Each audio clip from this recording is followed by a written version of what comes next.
Ivy Valentine subscribes to Mark Yoon, so should you. Enjoy your treat! On my recent sales video, longtime follower and subscriber of the channel, Sophian, actually made a really good point. And he suggested that game companies usually don't actually give out the sales numbers unless they're actually proud of the achievement of getting that sales. And I completely agree. The trend usually goes that game companies actually don't promote their sales unless it's actually a milestone that they feel like they've achieved, or they can devolve some kind of pride or accomplishment from actually posting such as like Tekken, like saying we surpassed 10 million sales, you know, like that kind of thing is like really big in the gaming industry for them. It's kind of a showing of look what we did, and kind of a thank you to the fans who actually supported the project. And Project Soul with Soul Calibur actually did that for over 2 million. And yes, this was about 2, maybe 3 years ago.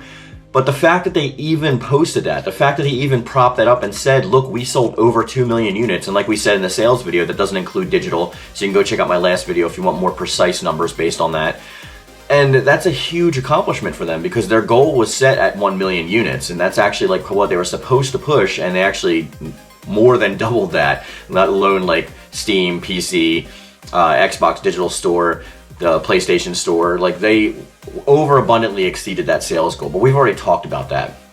But he's completely right, and I completely like flew over my head, so I want to thank him for actually bringing this up. But it's totally true. Unless the game company is actually proud of what that number is, they don't post it. You don't see a company saying like, you know, oh, we expected to sell 5 million units, but we only sold like 3. Like, they just don't do that. They only post those as a thank you, as an accomplishment, as a pride. And that's something that they don't often do. Like, you didn't see Soul Calibur 5 promoting that they sold like 1.5 million copies because they were unhappy with the number.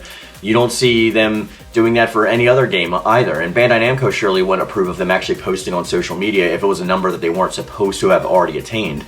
So that's something that made me really think, and it's like, yeah, a lot of people keep on like postulating or putting out this bad narrative that like Soul Calibur sold poorly. Soul Calibur 6 wasn't as good as its predecessors, even though it literally sold more than them. Even the top-selling Soul Calibur game before that being Soul Calibur 2, it destroyed it. So the fact that there are naysayers out there that are completely ignoring this or taking other YouTubers at their word, that's just not how it works. Like, sure, you don't have to trust me either, but like I have like the evidence to back it up. So if you want to go look at anything that I've said, just feel free to fact check me.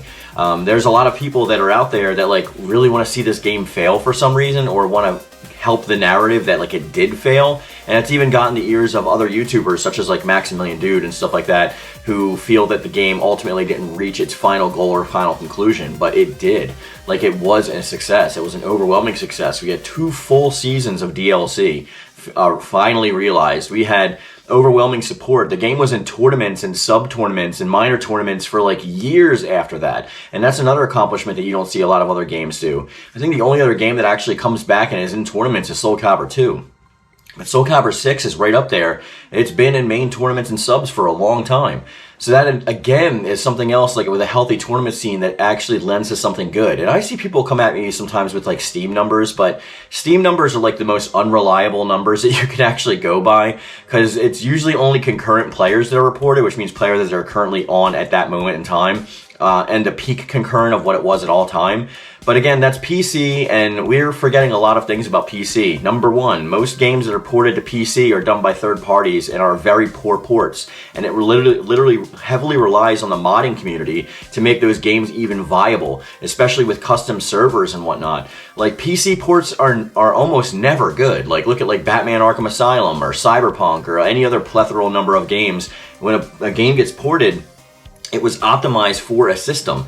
Like, for example, when Bandai Namco sends out dev kits, or when they get dev kits to make games, it's going to be for those systems, whether it be the Switch, whether it be Xbox, or whether it be PlayStation. Games are literally optimized for those systems. They're not ever optimized for PC, unless it's like an actual PC first game, like Baldur's Gate, or something like StarCraft, or anything like that. Those are optimized for PC, and then they come to console, and then they have the same share of issues and problems. They need to get tweaked and fixed out. But Steam numbers are not a good recollection, because that's requiring that like there's an online Steam community that's going on right now, and that their PC is optimized, that they can actually run the game. And most people like buy games on Steam on sale, and then like it just sits in their library and they never play it anyway because they just collect games. There's a ton of reasons why you don't trust Steam numbers. The more accurate consolidation would be looking at console numbers, because that's the healthiest player base on the system. PlayStation in particular has the highest player base of Soul Calibur. I wish Xbox's community was a little bit bigger. I own the game on both consoles, so it's not like I don't. Like, I have them digitally on Xbox and on PlayStation, and I also have it physically on PlayStation, so I bought the game 3 times. But from my understanding, whenever I'm setting up tournaments, wherever I'm setting up matches on Discord, like, most people are playing on PlayStation. That's just in my recollection and like what I've seen overall, what I've done from polls and stuff like that. That's what I know. But long story short is, we can all relax. Like, Soul Calibur 7 is going to come. It's just a matter of time. Like, it's going to happen. And anybody who wants to come back to these videos and say like, hey, thumbs up, like you got it right, or boo, like where's the game for the next like 2 years, is fine. Like, I welcome all of that, as long as you're not being like a troll in the comments. If you say something incredibly stupid in the comments, that like I usually don't tolerate that, or my mods will catch it before I do. But I just want to let everybody know, especially if you're a Soul Calibur fan, take a deep breath. We're gonna get through this. It's gonna be fine. Like, we're gonna get there. Tekken's like their big push right now, so like we just gotta wait a little bit of time. The game is probably in development, or has been for a while. Yes, that's complete speculation, kind of on my part. I do know some things that I'm not allowed to talk about because I don't want to give certain people away. But rest assured, just be calm, be happy, play some Tekken, have some fun, create some characters in Soul Calibur 6, and I'll see you back when Soul Calibur 7 is here, and you can be sure that we're going to talk about it and have a lot of fun, and there's going to be a ton of content, and you can join the Discord too if you want to talk about it and play the game now. But I want to end that video here, and before we actually finish it, I want to talk about last video's poll. I actually asked, did you purchase Soul Calibur 6 digitally, physically, or both?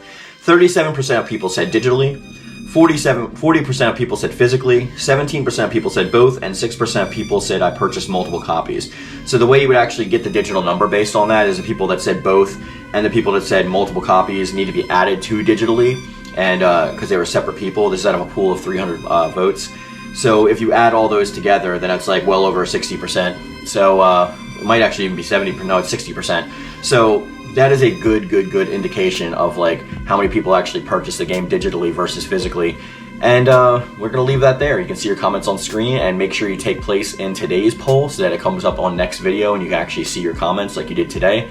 Any and all thoughts are always welcome, guys, and as I always say, I love it, thank you, and thank you.